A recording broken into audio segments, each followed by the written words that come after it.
ጤና ይስጥልን። ዛሬ በደርግ ዘመነ መንግስት ዝነኛ ከነበሩት ከተሞች መካከል አንዷ ስለነበረችው የፓዊ ከተማ እናወራለን።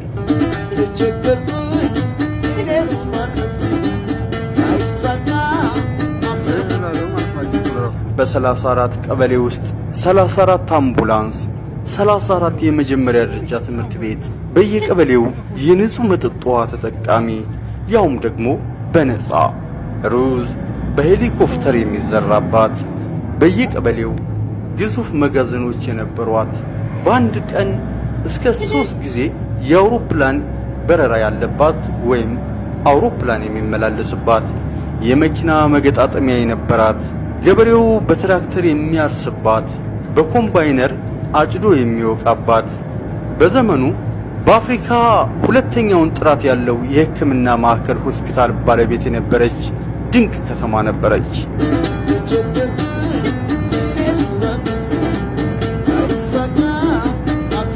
ፓዊ ማለት በሁሉም ቀበሌዎቿ ጥራት ያለው መንገድ የተገነባላት፣ የጣና በለስ ፕሮጀክት፣ የአትክልትና ፍራፍሬ እርሻ፣ ሙዝ፣ ፓፓያ፣ ሆምጣጤ፣ ቦሮና ሎሚ፣ መንደሪን ከህዝብ ተርፎ ሲደፋ ትዝ የሚልባት ዝነኛ ከተማ ፓዊ።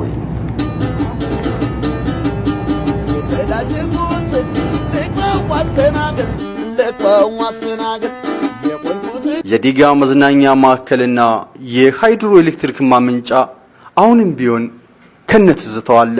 የአልሞ አዳራሽ በሀገሪቱ የመጀመሪያው አስደማሚ ነበረ።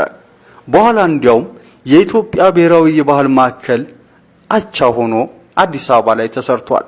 ከዛ በፊት ግን የአልሙን አዳራሽ የሚያክል በሀገሪቱ አልተሰራም። የእግር ኳስ ሜዳው እስካሁን ከነሞገሱ አለ።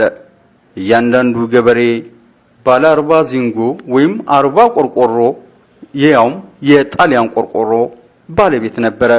ህዝቡ በወር አንድ ጊዜ ተመርምሮ የወባ መድኃኒት በነፃ ይወስድ ነበረ።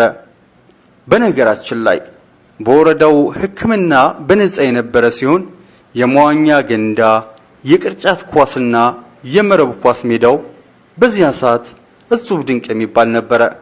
በፓዊ የትራንስፖርት ችግር አይታሰብም። ይልቁንም በእግር መሄድ ነው የሚናፍቀው። የመንደር 24 የእንስሳት ማድለቢያ አሁን ወና ሆኗል። ባህር ዛፍ ያልተዘራበት የት ቦታስ ነበረ? ሁሉም የሚያምር፣ ሁሉም የሚስብ፣ ሁሉም የሚያስደስት የዚያን ጊዜ ውበት የነበረችው ፓዊ አሁን ግን ባለችበት የለችም። ትዝታዋ ብቻ አለ።